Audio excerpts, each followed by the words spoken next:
Good afternoon, everyone. Uh, this lecture is for third semester general students, and the paper is SEC paper. Um, this is a topic which I have done with the LCC 1 students in one of the classes. But now I am uploading this lecture once more so that you can listen to it and have some idea about email and other things related to email. So I believe everybody can see the slide. So email is basically the short form of electronic mail. Email is the short form of electronic mail. Now, what exactly is email? Email is the short form for electronic mail. Such a form of communication has replaced the age old traditional form of message exchanges, for instance, the postal service. It is a message that is sent through the internet and can be sent to a large group of people across various geographical territories. So, what is email? It is basically a form of communication. It is a medium through which one person can communicate with another person. And because of email, the age old method of letter writing has really become obscure. Okay, so the postal service or the letter writing service, which was very influential at one point of time, has now become obsolete because now we have email. It is a message that is sent through the internet. So, what is important for email to function? The internet connection. We just need a stable internet connection for writing an email.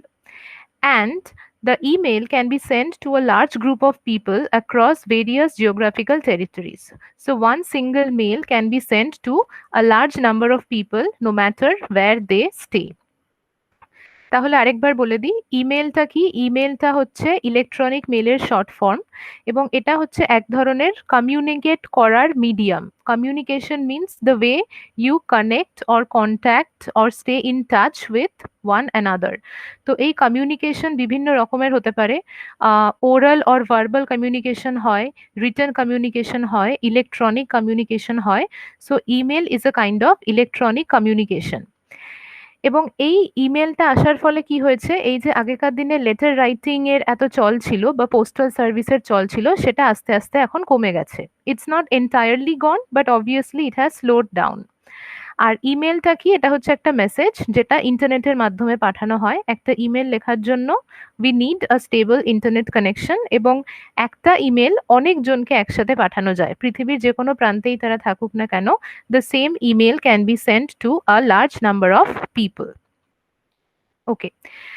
Now we will look at the purpose of writing an email. There are basically two purposes. Number one, business and official purposes. And number two, staying in touch with friends and family across various cities, states, and countries. তাহলে business and official purposes এই ধরনের ইমেলকে যেটা বলা হয় formal email. তোমরা letter রাইটিংও করেছো, formal letters and informal letters. So those emails which are written for business and official purposes they are known as formal email. আর যেগুলো ফ্রেন্ডস আর ফ্যামিলিকে পাঠানো হচ্ছে সেটা হচ্ছে informal emails. Now business and official purposes means for example, you need to take a leave from the college, so you write an email to your principal and you send it to the principal. So that becomes one of the official purposes for sending the email, where you are asking your principal to grant you a leave of, let's say, 2 days. তাহলে কি বললাম, যে তুমি যদি college থেকে দুদিনের ছুটি নিতে চাও তাহলে তুমি একটা ইমেল লিখবে প্রিন্সিপালকে অ্যাড্রেস করে। তো সেটাকে আমরা অফিসিয়াল পারপাস হিসেবে ট্রিট করব। বা business purposes, we know there are so many businessman who write emails to one another. তারপরে একটা পার্টিকুলার ইনস্টিটিউশন, ফর এক্সাম্পল একটা কলেজে বা ইউনিভার্সিটিতে, the teachers, the Professor's who are working, they can send email to one another. So these are the formal or business or official purposes for which email is written. আর second হচ্ছে informal. যদিও in our country we do not write emails that much to our friends and family members, but if we consider abroad, they also send emails to their sisters and brothers, and they send e-cards via emails to different friends and family members. তাহলে বন্ধু বান্ধবদের সাথে বা family মেম্বার্সদের সাথে যোগাযোগ রাখার জন্য email use করা হয়, other than telephone and WhatsApp and other instant messaging. ধরো তোমার কোনো একটা ফ্রেন্ড বিদেশে থাকে, তার সাথে কিভাবে যোগাযোগ রাখবে? অবশ্যই এখনকার দিনে WhatsApp is the easiest medium, কিন্তু তুমি তাকে ইমেলও পাঠাতে পারো, সেও তোমাকে ইমেল পাঠাতে পারে। ঠিক আছে, তো তাহলে these are the two purposes of writing an email, business and official purpose, আর হচ্ছে to keep contact with the friends and family members. The next points are reasons for its popularity. মানে email হঠাৎ করে এত popular কেন হলো এবং letter writing বা পোস্টাল সার্ভিসের থেকেও বেশি ইম্পর্টেন্ট কেন হয়ে গেল? So will try to look at those reasons. First, less time consuming to draft an email. একটা ইমেল লিখতে অনেক কম সময় লাগে than a letter. Okay, because when you write a letter, you have to go to the post office and you have to get hold of the stamp, and then you have to post it, so it's a long procedure. On the other hand, if you write an email, you just have to write it on your phone or laptop and you can send it by one click. তো একটা email লিখতে যত না সময় লাগে, একটা letter লিখে post অফিসে গিয়ে পোস্ট করতে অনেক বেশি সময় লাগে। ঠিক আছে, so this is the first advantage, less time consuming, অনেক কম সময় লাগে। Number two, instant transmission.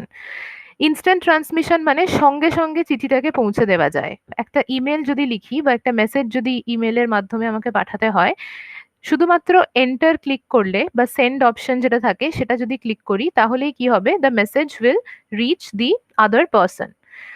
কিন্তু চিঠির ক্ষেত্রে কি হবে? ইনস্ট্যান্ট ট্রান্সমিশন হচ্ছে না। তুমি গিয়ে একটা পোস্ট অফিসে চিঠিটা দিয়ে এলে, সেখান থেকে যে পিয়ন আছে সে নিয়ে গিয়ে অন্য আরেকটা জায়গায় দেবে, from there it will be carried to another city, so it takes a long time. ঠিক আছে, তো ইনস্ট্যান্ট ট্রান্সমিশন হচ্ছে না। Number three, delivery is confirmed immediately. ইমেলের ক্ষেত্রে কি হয়? একটা ডেলিভারি অপশন আসে বা একটা ডেলিভারি নোটিফিকেশন আসে, যেটা আমাদের ফোনেও আসে। যখন আমরা কোনো মেসেজ পাঠাই, we get a delivery notification যে your message has been send successfully. সেটা ইমেলের ক্ষেত্রেও তাই। আমরা যখন একটা ইমেল পাঠাই তখন আমাদেরকে বলে যে your message has been send. এবার এই জিনিসটা কিন্তু লেটার রাইটিং এর ক্ষেত্রে হবে না, কারণ একটা চিঠি যদি কারোর কাছে পৌঁছয়, তারপরে তুমি জানতে পারছো না whether the letter has actually reached the person or not, যতক্ষণ না সে হয়তো তোমাকে ফোন করে বলছে। কিন্তু ইমেলের ক্ষেত্রে তুমি একটা কনফার্মেশন মেসেজ পাচ্ছ যে হ্যাঁ, আমি যাকে ইমেলটা পাঠাচ্ছি সেই ব্যক্তি আমার ইমেলটা পেয়েছে। সেটা লেটারের ক্ষেত্রে হয় না সবসময়। Number four, send to a number of persons at one go. একটা ইমেল একসাথে অনেকজনকে পাঠিয়ে দেওয়া যায়।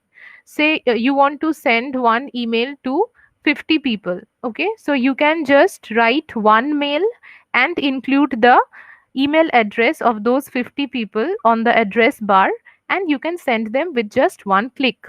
তো 50 জনকে তাদের মেল অ্যাড্রেসটা লিখে একসাথে একটা মেল পাঠিয়ে দেওয়া যাবে। It can be more than 50 people, it can be less than 50 people. So you can send any number of persons you want. কিন্তু চিঠির ক্ষেত্রে সেটা হবে না। একটা চিঠি যদি ২-৩ জনকে পাঠাতে হয়, তোমাকে ২-৩টে চিঠিই লিখতে হবে। You have to write individually all the letters, কারণ সবার অ্যাড্রেস আলাদা। তাই জন্য সবার কাছে এক-একটা করে চিঠি যাবে। So if you have to send 50 letters to 50 people, হয়তো চিঠিটার কনটেন্টটা একই, তোমাকে সেই চিঠিটা ৫০ বার লিখতে হবে, but at least you have to get a Xerox of the main copy and you have to send it to 50 people. So that's a huge work altogether. Next, huge number of files can be sent. একসাথে অনেকগুলো file পাঠিয়ে দেওয়া যায় ইমেলের মাধ্যমে, যেটা চিঠির মাধ্যমে হয় না। ফর এক্সাম্পল, ইমেলের মাধ্যমে আমরা অ্যাটাচমেন্ট ইউজ করতে পারি এবং সেই অ্যাটাচমেন্টে we can attach books in the form of PDFs, we can attach music files, or that is the audio files, video files, photographs, even cinema। এই সব কিছুই কিন্তু অ্যাড করা যায় ইমেলে। ঠিক আছে, একটা অ্যাটাচমেন্ট অপশন থাকে। লেটারের ক্ষেত্রে কিন্তু সেটা হয় পার্সেল ফর্মে। ধরো তুমি কাউকে একটা বই পাঠাতে চাইছো, তো সেক্ষেত্রে বইটা যাবে, কিন্তু again you have to spend extra money for that, and also it will take a lot of time, এবং মাঝপথে যদি হারিয়েও যায় তুমি সেটা জানতে পারবে না। ঠিক আছে, তো হিউজ নাম্বার অফ ফাইলস মানে একসাথে তুমি 10টা বই ইমেলে পাঠিয়ে দিতে পারবে in the form of PDF, যেটা তুমি লেটার বা পার্সেলের মাধ্যমে বা পোস্টাল সার্ভিস যেটা বলা হচ্ছে সেটার মাধ্যমে পাঠাতে পারবে না। Next point, affordable cost specially for low income groups. ঠিক আছে, তো ইমেলটা is much more let's say convenient to use. কেন? ইমেলে তোমার বেশি টাকা লাগবে না, it's affordable, you just need to pay for your internet. কিন্তু একবার যদি ইন্টারনেট কানেকশন থাকে তাহলে ইমেলের জন্য তোমাকে আলাদা করে টাকা দিতে হচ্ছে না। But postal service you have to buy the stamps depending on the distance, কতটা দূরে যাবে সেই অনুযায়ী স্ট্যাম্প কিনতে হবে, পার্সেল পাঠাতে হলে তার আলাদা চার্জ দিতে হবে, so it requires a lot of money when it comes to postal service। কিন্তু ইমেলের ক্ষেত্রে শুধু ইন্টারনেট কানেকশনের টাকাটা ছাড়া আর এক্সট্রা কোনো টাকা দিতে হচ্ছে না, so it is comparatively more affordable। Time friendly, email can be red at the convenience of the reader. Reader যখন চায় তখন সে ইমেলটা পড়তে পারে, এরকম কোনো তাড়া নেই যে তাকে সঙ্গে সঙ্গে পড়তে হবে, কারণ ইমেলটা একটা জায়গায় সেভ থাকছে, সেটা হারিয়ে যাওয়ার চান্স কম। And the last point, no chance of losing the mail, it is always saved in the draft. সেটা হচ্ছে আমি যদি একটা ইমেল লিখি, হয়তো আমি আমার কোনো প্রফেসরকে একটা মেল পাঠাবো, সেটা লেখার পর হয়তো আমি কোনো একটা কাজ করতে গেলাম, তারপরে এসে আর মেলটা খুঁজে পাচ্ছি না, তার মানে এই নয় যে মেলটা হারিয়ে গেছে, it is already there in the draft section. শুধু ড্রাফট বলে যে অপশনটা আছে সেটা ক্লিক করলেই আমি আবার ওই মেলটা দেখতে পাবো এবং সেটাকে এডিট করে আবার পাঠাতে পারবো। So no mail or no messages are deleted unless you specifically deleted, মানে তুমি যদি ডিলিট করো তাহলে ঠিক আছে, তাও দেখবে প্রথমবার ডিলিট করার পর ট্র্যাশ বলে একটা অপশন আছে, TRASH, ট্র্যাশ অপশনটাতে কিন্তু এই ডিলিটেড মেলস গুলো সেভ হতে থাকে, হতেই পারে তুমি ভুল করে ডিলিট করে দিয়েছো, কিন্তু সেটা ট্র্যাশে থাকবে। That is the advantage of using email, that no chance of losing the mail take place. Okay, so finally we can just do a brief comparison between email and letters, যেটা বললাম সেটারই আরেকবার compare করে নিই। So email is less time consuming, letters are more time consuming, মানে ইমেলে কম সময় লাগে, লেটার্সে বেশি সময় লাগে। Email, a large number of materials can be sent at one go, letters, a large number of files cannot be sent। তাহলে ইমেলে কি হচ্ছে, একসাথে অনেক মেটেরিয়ালস পাঠানো যাচ্ছে, বুকস পাঠানো যাচ্ছে, মিউজিক ফাইলস পাঠানো যাচ্ছে, ভিডিওস পাঠানো যাচ্ছে, সিনেমা পাঠানো যাচ্ছে, a large number of materials. লেটার্সের ক্ষেত্রে কিন্তু এত কিছু একসাথে পাঠানো যায় না। Email, a single message can be send to a large number of people, একটাই মেসেজ অনেকজনকে পাঠানো যাচ্ছে। লেটার্সে সেটা হয় না, a single message cannot be send to a large number of people at one go, একসাথে হয় না, আলাদা আলাদা ভাবে তুমি পাঠাতে পারো, which is more time consuming, কিন্তু একসাথে হয় না। Email, delivery report is given, এখানে একটা ডেলিভারি নোটিফিকেশন আসছে, the message has been send successfully বা the message has not been send successfully, not যদি হয় তাহলে তুমি রিসেন্ড করার একটা অপশন পাচ্ছ। লেটারের ক্ষেত্রে there is no delivery report. Email, you can resend if failed, যেটা বললাম যে যদি ফেল হয়ে থাকে বা সাকসেসফুলি ট্রান্সমিট না হয়ে থাকে তুমি আবার করে পাঠাতে পারো, কিন্তু লেটার্সের ক্ষেত্রে ইউ ক্যানট ইমিডিয়েটলি রিসেন্ড, মানে ইমিডিয়েটলি হবে না, you have to wait and you have to write another letter, again you have to go to the post office to send it, so it does not happen immediately. Email, no chance of losing the mail, মানে এখানে চিঠি হারানোর কোনো সম্ভাবনা নেই, আর লেটার্সের ক্ষেত্রে the letter might get lost, হারিয়ে যেতেও পারে। Okay, so so far we have talked about what is email. It is the short form of electronic mail, it is a form of communication which has taken over the postal service. Internet is important for sending an email and it can be sent to a large group of people across the world. We have talked about the purposes, business, official or formal purpose, and the informal purposes where you write emails to your friends and family. Then we talked about why email is popular and how it is more advantageous than letters. Letters এর থেকে কি করে বেশি সুবিধা আমরা ইমেলে পাই সেটার একটা কম্প্যারিজন পেলাম। Okay. Now we will move on to the next slide. which is the structure of email. Now this is what is important for you, মানে তোমাদের পরীক্ষাতে তো এরকম প্রশ্ন আসবে না যে ইমেল কাকে বলে বা ইমেলের সাথে চিঠির পার্থক্য লেখো, সেটা আসবে না। আসবে হচ্ছে একটা ইমেল লিখতে দেওয়া হবে। আমি এতক্ষণ যেটা বললাম, that is the introductory lecture on email, but now you need to focus more because the structure is very important. আচ্ছা, স্ট্রাকচারটা কি? প্রথম হচ্ছে ফ্রম। ফ্রম বলে একটা অপশন থাকে। ফ্রম হচ্ছে email address of the sender, মানে যার থেকে চিঠিটা আসছে, ঠিক আছে, যে চিঠিটা তোমাকে লিখে পাঠাচ্ছে, যে চিঠিটা তোমাকে সেন্ড করছে, সে হচ্ছে, তার ইমেল অ্যাড্রেসটা লেখা থাকবে ফ্রমের পাশে। সেটা কিরম দেখতে হবে? ধরো priyanka.das@gmail.com. Now instead of gmail.com, it can be yahoo.com, it can be yahoo.co.in, it can be anything else. কিন্তু আমি এখানে একটা এক্সাম্পল দিয়েছি, priyanka.das@gmail.com। ঠিক আছে, তো এটা হচ্ছে email address of the sender, যে চিঠিটা পাঠিয়েছে। Next we have date. Date and time of sending the message, যে সময় মেলটা পাঠানো হয়েছে সেই তারিখ আর সেই টাইমটা লেখা থাকে এই ফরম্যাটে। ধরো 21/8/2020, 3:21 পাঠানো হয়েছে। তাহলে ডেট অ্যান্ড টাইম, তুমি কখন মেলটা খুলে পড়ছো সেই ডেট অ্যান্ড টাইমটা কিন্তু নয়, যে সময় এবং যে তারিখে মেলটা পাঠানো হয়েছে সেইটা এখানে লেখা থাকবে। Next two. টু মানে হচ্ছে email address of the receiver, যাকে মেলটা পাঠানো হয়েছে, ঠিক আছে, তার মেল অ্যাড্রেসটাও এরকম ধরনের হবে autumn.sonata@yahoo.co.in, যাকে মেলটা পাঠালাম। তার মানে এখানে প্রিয়াঙ্কা দাস একটা মেল পাঠিয়েছে, কাকে পাঠিয়েছে? অটম সোনাটাকে পাঠিয়েছে, তাই জন্য ফ্রমে প্রিয়াঙ্কা দাসের মেল অ্যাড্রেস দেওয়া আছে আর টুতে অটম সোনাটার মেল অ্যাড্রেস দেওয়া আছে। এর পরের অপশনটা হচ্ছে সাবজেক্ট।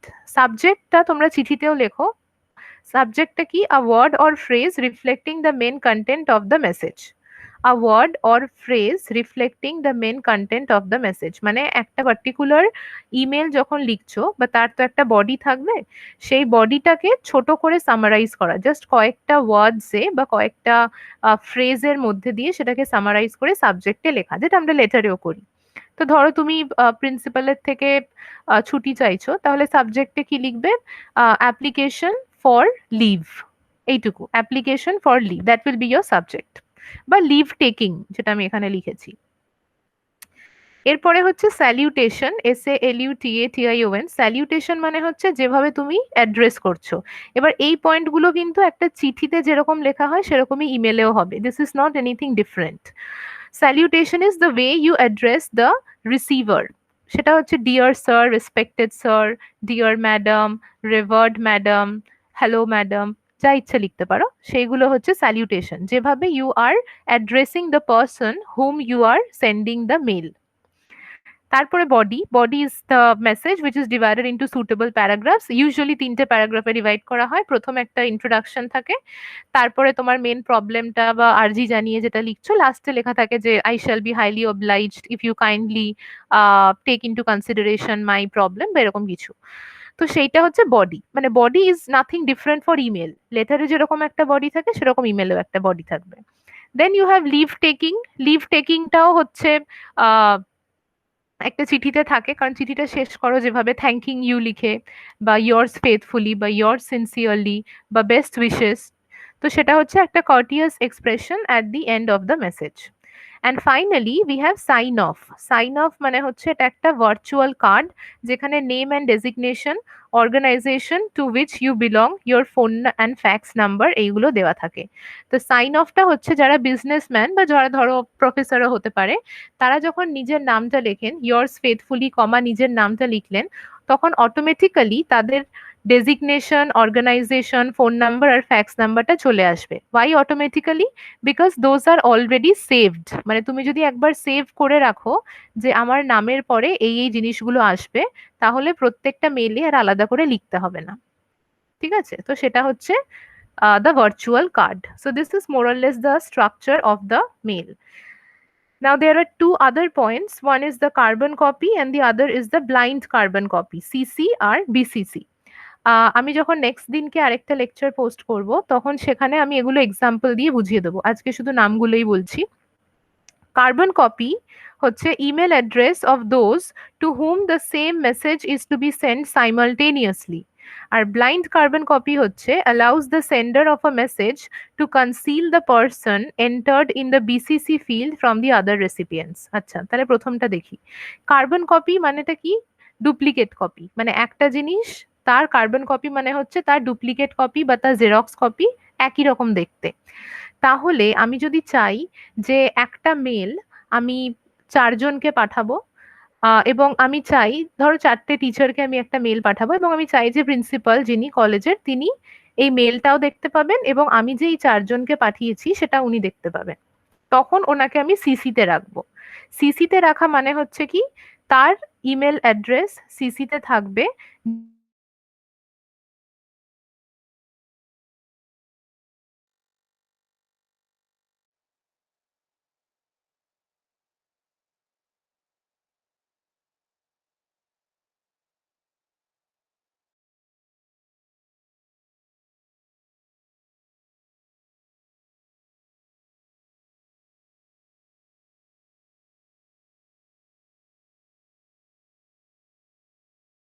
৪ জন টিচার দেখতে পাবেন না যে প্রিন্সিপাল স্যারও বিসিসিতে আছেন এবং দেখতে পাচ্ছেন যে বাকিদেরকে মেল পাঠানো হয়েছে বা কি কনভারসেশন হচ্ছে।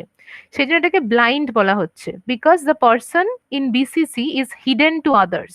যাকে বিসিসিতে রাখা হয়েছে সে বাকিদের থেকে হিডেন হয়ে আছে, তাকে দেখা যাচ্ছে না। ঠিক আছে? So this I will show you in the next video lecture, so it will be easier for you to understand if I give the examples. Now these are the types of mail accounts. Gmail ছাড়াও আর কি কি হয়? AOL হয়, Outlook হয়, Zoho, Mail.com, Yahoo Mail, Proton Mail, iCloud Mail. But mostly we use Gmail and Yahoo. এই দুটোই use করা হয়, কিন্তু বাকিগুলো ইউজ হয়। These are the different types of mail accounts. And finally I would end the lecture with this example. এখানে দেখো এটা একটা business email sample. I'll enlarge the picture, just a sec, so that you can see it properly. হ্যাঁ, এখানে দেখো 2 তে লেখা আছে অ্যানা জোনস, ব্র্যাকেটে অ্যানা জোনস @basil.com।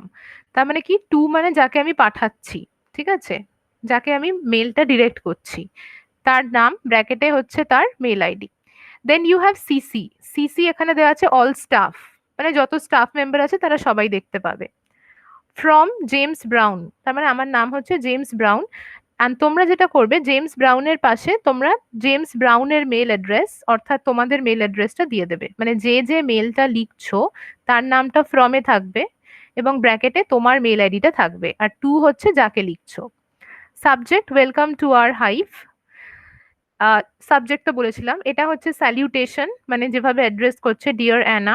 তারপরে this is the body of the mail. তারপরে দেখো warm regards James. Warm regards James এটা হচ্ছে দ্য লিভ টেকিং, মানে যেভাবে শেষ করছে, যেরকম বললাম থ্যাঙ্কিং ইউ হতে পারে, ইয়োর সিনসিয়ারলি, ইয়োর ফেথফুলি, সেরকম ওয়ার্ম রিগার্ডস। অ্যান্ড ফাইনালি এইটা হচ্ছে ওই virtual card, Jackie brown manager staff James brown. এটা হচ্ছে তার পুরো নাম, তার ডেজিগনেশন, সে হচ্ছে ম্যানেজার, এবং তার মেল অ্যাড্রেস এবং তার টেলিফোন অ্যাড্রেস পুরোটা দেওয়া আছে। So this is more or less the format where you have to write to CC, from, subject, salutation, body, leave taking and the virtual card. Virtual card দিতেও পারো, নাও দিতে পারো, কারণ তোমরা স্টুডেন্টস, তোমাদের ভার্চুয়াল কার্ড লাগবে না। তো তোমরা এইখানেই শেষ করে দেবে, ওয়ার্ম রিগার্ডস জেমস বা তোমাদের যা নাম। আরেকটা জিনিস যেটা এখানে নেই, যেটা তোমাদের অ্যাড করতে হবে, সেটা হচ্ছে date and time. Date and time has not been mentioned over here, so when you write to and then you write CC from, তারপরে ডেট অ্যান্ড টাইমটা দিয়ে দেবে, date comma time. Okay, so this is more or less the business email sample. I'll provide you with more আরো samples দেবো next lecture A, but for the time being we have to stop here. Okay, তো তাহলে আজকে আমি ইমেলের একটা introductory lecture দিলাম, email কাকে বলে এবং ইমেল কত ধরনের হয়, ফর্মাল অ্যান্ড ইনফর্মাল, ইমেল লেখার কি কি অ্যাডভান্টেজেস আছে এবং ইমেল কেন লেটার রাইটিং এর থেকে বেটার একটা procedure of communication, structure of the email বললাম, যেটা ফ্রম, ডেট, টু, সাবজেক্ট, এইগুলো, অ্যান্ড সিসি অ্যান্ড বিসিসিটা বলেছি, but I am not sure if it's entirely understandable to you, তো এটা আমি আরেকবার বলবো next lecture. And finally I concluded the lecture with this particular sample of the business email. Okay, so I hope all of you have understood, and if there are doubts, then we will clarify it on one of the future classes. Okay, thank you.